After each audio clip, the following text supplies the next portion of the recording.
Sahyadri bulletin media partner Nagar Sahyadri associated by Sahyadri publication.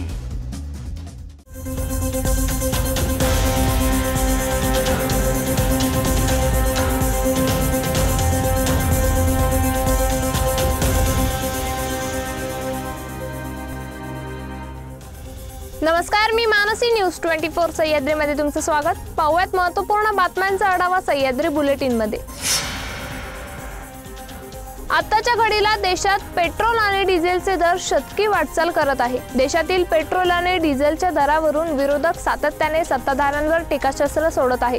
त्यातच petrol आणि डिझेलला पर्याय म्हणून सीएनजी आहे, तसेच बायोफ्यूल BLNG अशा विविध पर्यायांची चाचपणी केली जात आहे। यातच देशात लाखो रोजगार निर्माण होऊ शकतील, गरिबी दूर होऊ शकेल असा विश्वास केंद्रीय मंत्री नितीन गडकरी यांनी व्यक्त केला।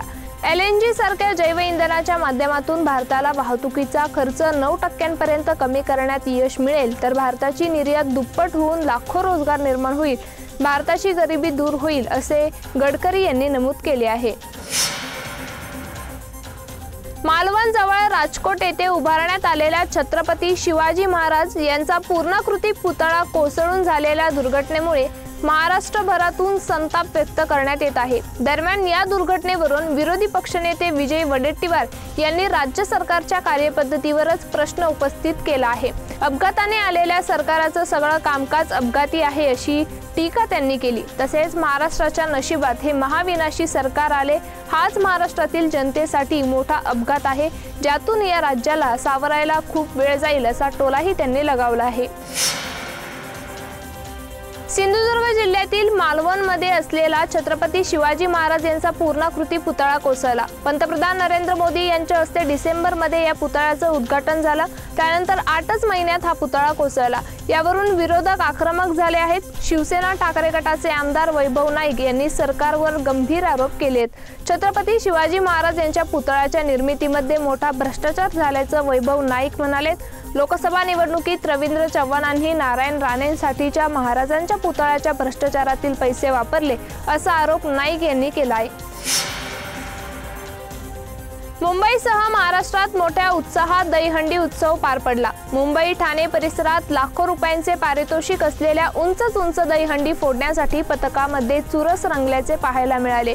मुंबईत मोठ्या जल्लोषात दहीहंडी उत्सव पार पडत असताना दुसरीकडे थरावरून कोसळल्याने काही गोविंदा जखमी झाले आहे, त्यामुळे दहीहंडी उत्सवाला गालबोट लागले आहे। मुंबई महापालिकेने दिलेल्या माहितीनुसार मुंबईत मोठ्या उत्साहात पार पडलेल्या दहीहंडी उत्सवात आतापर्यंत 238 गोविंदा जखमी झाले आहेत। या गोविंदांवर सरकारी व खासगी रुग्णालयामध्ये उपचार सुरू आहेत।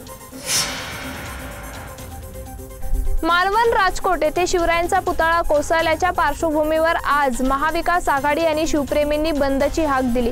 या पार्श्वभूमीवर आज गुरुवारी मालवण येथे कडकडीत बंद पाळण्यात आला। यावेळी सर्व व्यापाऱ्यांनी आपली आस्थापने बंद ठेवली होती। मोर्चाच्या प्रारंभी शहरातील नाक्यावर मोठा पोलीस बंदोबस्त तैनात करण्यात आला होता। येथील शिवसेना शाखेजवळ शिवसैनिकांनी मोठी गर्दी करायला सुरुवात केली होती।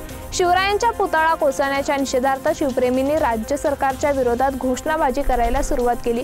पुतळा कोसळल्याने महाराष्ट्रात संतापाची लाट उसळली आहे।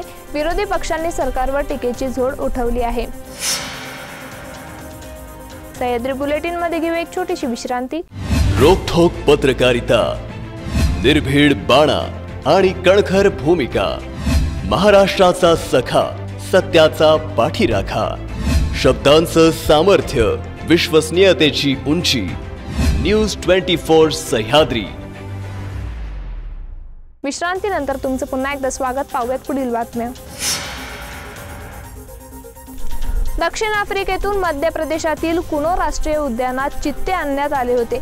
यापैकी आतापर्यंत 12 चित्त्यांचा मृत्यू झाला आहे। त्यानंतर आता आणखी एका चित्त्याचा मृत्यू झाल्याची माहिती समोर येत आहे। नामिबियन चित्ता पवनचा मृतदेह उद्यानाच्या आत पावसामुळे साचलेल्या पाण्यात पडल्यामुळे झाल्याचे आढळले आहे, अशी माहिती अधिकाऱ्यांनी दिली। पाण्यात बुडून पवनचा मृत्यू झाल्याचे सांगण्यात येत आहे। सध्या त्याचा मृतदेह पोस्टमॉर्टमसाठी पाठवण्यात आला आहे। पवनच्या मृत्यूनंतर वनविभागात खळखळ उडाली।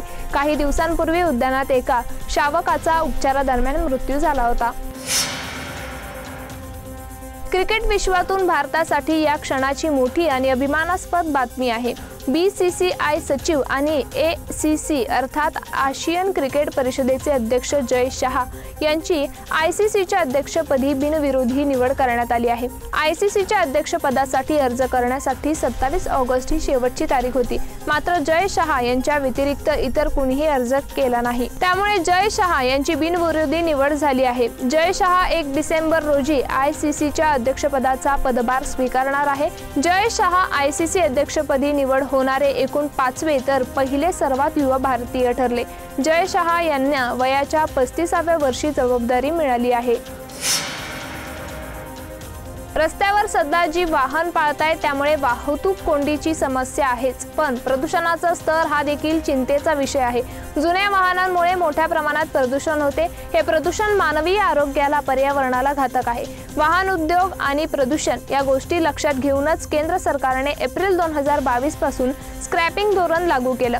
आता केंद्रीय रस्ते वाहतूक आणि महामार्ग मंत्री नितीन गडकरी यांनी नव्या वाहन खरेदी संदर्भात महत्त्वाची घोषणा केली आहे। ग्राहकांना आता नव्या वाहन खरेदीवर डिस्काउंट मिळणार आहे, पण त्यासाठी जुने वाहन स्क्रॅप म्हणजेच भंगार काढल्याचं प्रमाणपत्र द्यावं लागेल।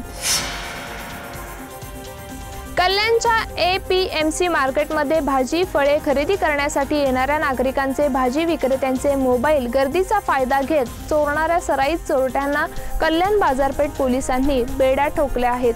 शहबाज शेख, इरफान शेख असे या चोरट्यांचे नावे आहे।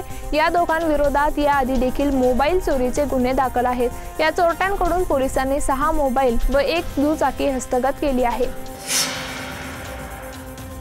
सध्या राज्यात पावसाचा जोर कमी झाल्याचं चित्र पाहायला मिळत आहे, मात्र काही भागात जोरदार पाऊस कोसळताना दिसत आहे। दरम्यान हवामान विभागानं दिलेल्या माहितीनुसार आज राज्याच्या विविध भागात जोरदार पावसाची शक्यता आहे।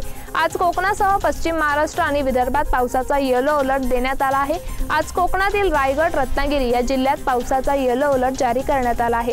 तसेच पश्चिम महाराष्ट्रातील पुणे, सातारा आणि कोल्हापूर या जिल्ह्यात देखील पावसाचा येलो अलर्ट देण्यात आला आहे। त्याचबरोबर विदर्भातील जिल्ह्यांना पावसाचा येलो अलर्ट जारी करण्यात आला आहे। सह्याद्री बुलेटिन मध्ये इथेच थांबूया, मात्र तुम्ही पाहत रहा न्यूज 24 सह्याद्री।